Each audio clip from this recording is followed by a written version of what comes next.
Hello, this is Taylor, and I am going to be talking about 3 different methods of how to navigate DME arcs.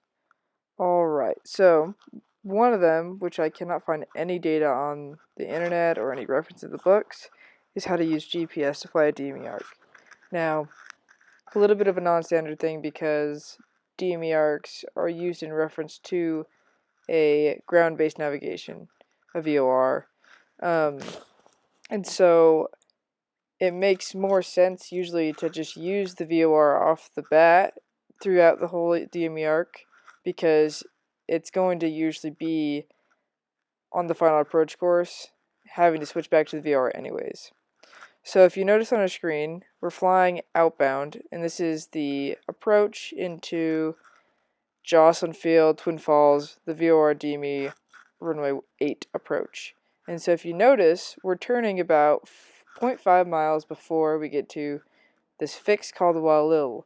And so the reason why is because if we wait until we're past it or if we're too early, then we won't be at our correct distance away from the VOR the entire time. So this is a 11 DME arc, and so we want to stay 11 miles away from the VOR. Now the problem with the GPS is it doesn't show you the distance from the VOR. And if you look at this page here, it only shows the nearest airports, not the nearest VORs. So we're going to have to go to a different page to find that information. And the nearest page, which then you can go into the nearest VOR, is right there. And you can see at the top of our screen, there's the Twin Falls VOR, and we're 11 nautical miles away. And you can see that we're at a 90-degree angle to it. That's what that little blue arrow at the bottom with the 125-degree bearing is saying. So we've got that plugged in for us, and this is how you'd fly it. You would have this pulled up on your screen the whole time, and you'd be double checking that your GPS is really keeping you 11 miles away. And if you notice at the bottom right, it's really important that we are continuously changing our heading on this arc. So you can see we're at 212 degrees, now we're at 211, and you notice it's going to keep turning us in and in and in by small 1 degree increments. Now this is the advantage of the GPS, is whereas with the VOR you're going to have to twist your CDI and your heading continuously to fly a perfect radii away from it. And so what's nice is the GPS does the turning part or the twisting part for us, and we just have to turn. So we're flying using the HSI, and we're keeping ourselves 11 nautical miles away. This is another way that you can pull up the distance from the VOR. I just clicked on the waypoint and then punched in TWF.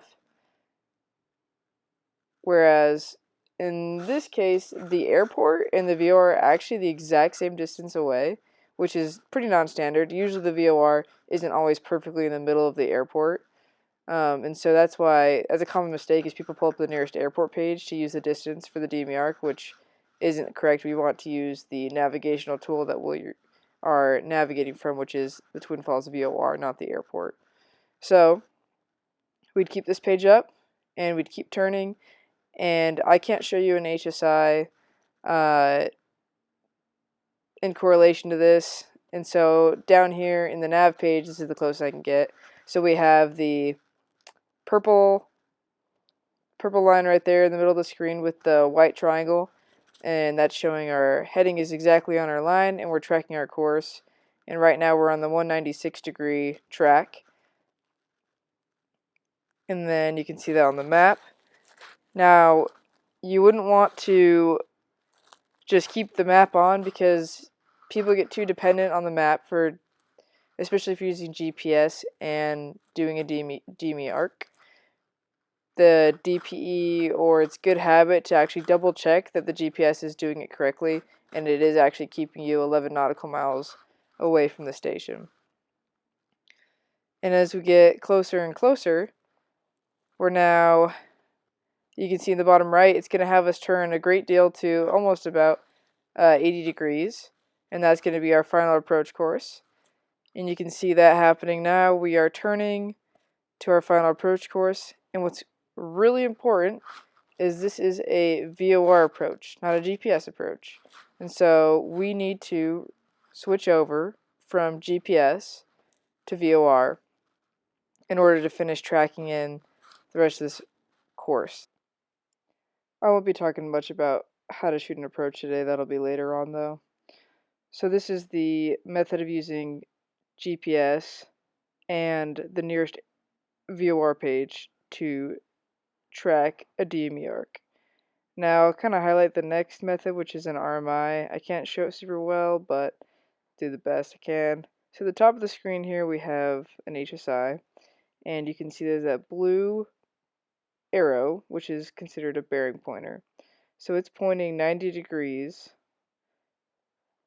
into or toward the direction of the VOR. Now the way to do that is you program in our nav box up here the VOR. And in this case, the frequency is 113.1 at the I guess for the Twin Falls VOR. And so I'm going to program that 113.1 and then switch it to my active. And that's all you have to do to then have that bearing pointer show up on your HSI, just like the last picture showed.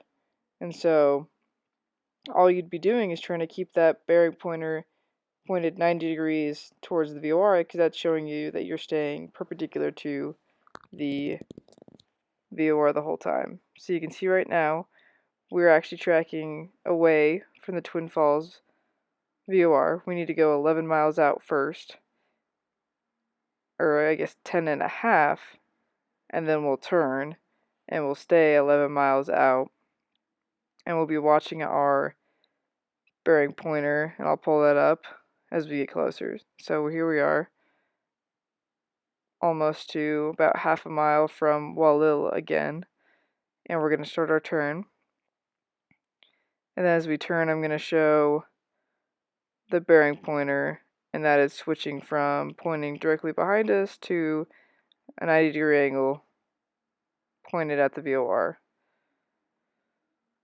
And you could do that with either the methods I showed earlier. You could click the direct to button and then type in Twin Falls, like I'm doing in the waypoint page, and then you can see that bearing pointer is turning as we turn, and it's just about to our left.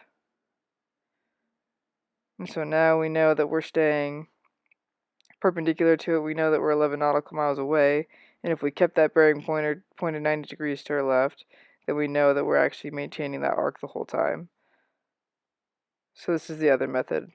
This is using an RMI. And then the third method is the turn 10 twist 10, but I have other videos showing that, so I'm not going to cover that today. And just so you guys know, this is not at a professional level. In the first half of the video, my mic is scratching on my zipper. This is just supposed to get you an idea of what to expect before we do it together. Some things I even forgot to mention with the GPS, you'll need to have programmed in the system the DME Arc, which I did not show yet, for different reasons. Versus the RMI, all you have to do is program the VOR in and have it in your nav1 active, and that bearing pointer will show up. Anyways, those are my thoughts.